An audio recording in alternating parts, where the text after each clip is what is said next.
ସାହିତ୍ୟ ହୃଦୟକୁ ଯୋଡ଼ିଥାଏ। ମଣିଷ ଭିତରେ ମଣିଷପଣିଆ ଭରିଥାଏ। ସାହିତ୍ୟ ବିପ୍ଳବ କରେ, ସାହିତ୍ୟ ହୃଦୟକୁ ତରଳାଇ ଦିଏ। ସାହିତ୍ୟ ମଣିଷ ଜୀବନରେ ମହୁ ଭରିଦିଏ ବୋଲି କହିଛନ୍ତି କବି ତଥା ନୟାଗଡ଼ ବିଧାୟକ ଡକ୍ଟର ଅରୁଣ କୁମାର ସାହୁ। ସ୍ଥାନୀୟ ପଲାଙ୍ଗୀ ବନ୍ଧ ପ୍ରମୋଦ ଉଦ୍ୟାନ ପରିସରରେ ତୃତୀୟ ନୟାଗଡ଼ ସାହିତ୍ୟ ଉତ୍ସବକୁ ଉଦ୍ଘାଟନ କରି ଡକ୍ଟର ସାହୁ କହିଲେ, ନୟାଗଡ଼ ଲେଖକ ଓ କବିମାନଙ୍କ ମଧ୍ୟରେ ଏକତା ଅନନ୍ୟ। ଓଡ଼ିଆ ମିଡିଆ ପ୍ରାଇଭେଟ ଲିମିଟେଡ୍ ପକ୍ଷରୁ ଆୟୋଜିତ ଏହି ଉତ୍ସବରେ ମୁଖ୍ୟ ଅତିଥି ଭାବେ ଯୋଗଦେଇ ରାଜ୍ୟ ସରକାରଙ୍କ ଭାଷା ସାହିତ୍ୟ ଓ ସଂସ୍କୃତି ବିଭାଗ ନିର୍ଦ୍ଦେଶକ ଦିଲ୍ଲୀପ ରାଉତରାୟ ଆତ୍ମ ଅନୁଶୀଳନ ଓ ଆତ୍ମ ପରିବର୍ତ୍ତନ ଉପରେ ଗୁରୁତ୍ୱ ଦେଇଥିଲେ। ସାହିତ୍ୟିକମାନେ ହିଁ ଏହା କରିପାରିବେ ବୋଲି ସେ ମତବ୍ୟକ୍ତ କରିଥିଲେ। ମୁଖ୍ୟ ବକ୍ତା ଭାବେ ଯୋଗଦେଇ ବିଶିଷ୍ଟ କଥାଶିଳ୍ପୀ ଡକ୍ଟର ଗୌରହରି ଦାସ କହିଥିଲେ ଯେ, ଓଡ଼ିଆ ସାହିତ୍ୟ ବିଶ୍ୱକୁ ଦୟା ଓ କରୁଣା ଶିକ୍ଷା ଦେଇଛି। ନାରୀବାଦ ଓ ଜାତି ବିରୋଧୀ ଆନ୍ଦୋଳନର ଶତାବ୍ଦୀ ପୂର୍ବରୁ ଅମର ନମସ୍ୟ କବି ବଳରାମ ଦାସ ଲକ୍ଷ୍ମୀପୁରାଣ ମାଧ୍ୟମରେ ମାନବିକତା ଓ ସମତାର ବାର୍ତ୍ତା ଦେଇଛନ୍ତି। ଓଡ଼ିଆ ମିଡିଆ ପ୍ରାଇଭେଟ ଲିମିଟେଡ୍ର ପ୍ରତିଷ୍ଠାତା ନିର୍ଦ୍ଦେଶକ ଶୁଭ୍ରାଂଶୁ ପଣ୍ଡା ଏ ଉଦ୍ଘାଟନୀ ସଭାରେ ସଭାପତିତ୍ୱ କରି କହିଥିଲେ, ନୟାଗଡ଼ ଲେଖକଙ୍କ ମଧ୍ୟରେ ସଦ୍ଭାବ ବଢ଼ାଇବା ଓ ସେମାନଙ୍କୁ ରାଜ୍ୟର ପ୍ରମୁଖ ସାହିତ୍ୟିକଙ୍କ ସହ ଯୋଡ଼ିବା ଏ ଉତ୍ସବର ଉଦ୍ଦେଶ୍ୟ। ଉତ୍ସବରେ ଜିଲ୍ଲାର 8ଟି ବ୍ଲକରୁ ଓ ଜିଲ୍ଲା ବାହାରୁ 700ରୁ ଅଧିକ ଲେଖକ ଓ ସାହିତ୍ୟ ଅନୁରାଗୀ ଯୋଗ ଦେଇଥିଲେ।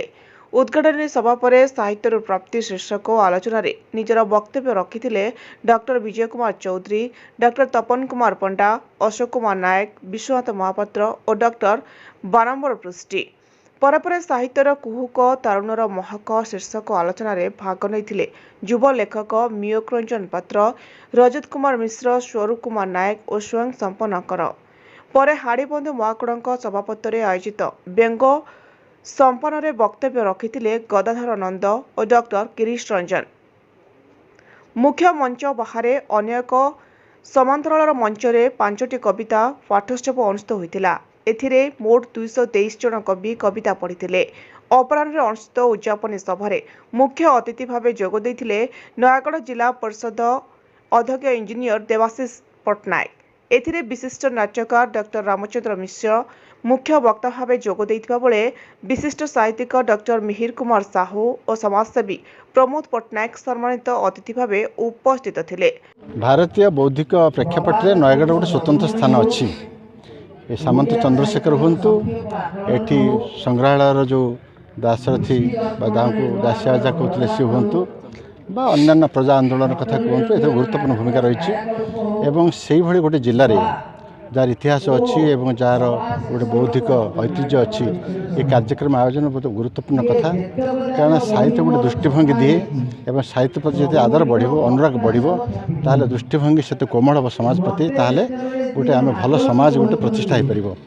ଏବଂ ମୁଁ ଦେଖୁଛି ପ୍ରତିକୂଳ ପରିବେଶ ସତ୍ତ୍ୱେ, ବିଶେଷ କରି ପାଣିପାଗ ଯେଉଁଭଳି ଭାବରେ ଉତ୍ସାହ ଦେଖୁଛି ଯୁବକମାନଙ୍କ ଭିତରେ ଏବଂ ବୁଦ୍ଧିଜୀବୀମାନଙ୍କ ଭିତରେ, ମୁଁ ଭାବୁଛି ଏହା ଖୁବ୍ ସଫଳ ହୋଇଛି। 3 ବର୍ଷ ଭିତରେ ଏତିକି ସଫଳତା କିଛି ଗୁଣା ଉଲ୍ଲେଖଯୋଗ୍ୟ କଥା ନୁହେଁ। ମୁଁ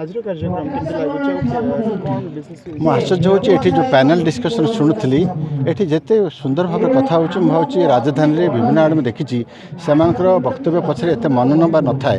ଏଠି ଯାହା ବି ସେମାନେ କହୁଛନ୍ତି ମୁଁ ଶୁଣିଲି, ସେମାନେ ଖୁବ୍ ଭାବିଛନ୍ତି ଏବଂ ସେ ବିଷୟ ଉପରେ ସେମାନେ ଚିନ୍ତା କରି କହୁଛନ୍ତି। ମୁଁ ଭାବୁଛି ଏଇଭଳି ବକ୍ତାମାନେ ରାଜଧାନୀକୁ ଯିବା ଦରକାର ଏବଂ ଅନ୍ୟାନ୍ୟ ବଡ଼ ବଡ଼ କାର୍ଯ୍ୟକ୍ରମରେ ଭାଗ ନେବା ଉଚିତ। ଏଇଟା ମୋର ନିଜର ବ୍ୟକ୍ତିଗତ ଉପଲବ୍ଧି। ନୟାଗଡ଼ରୁ ଭାସ୍କର ଚନ୍ଦ୍ର ସ୍ୱାଇଁଙ୍କ ରିପୋର୍ଟ, ଜ୍ୟୋତିପ୍ରଭା ନ୍ୟୁଜ୍।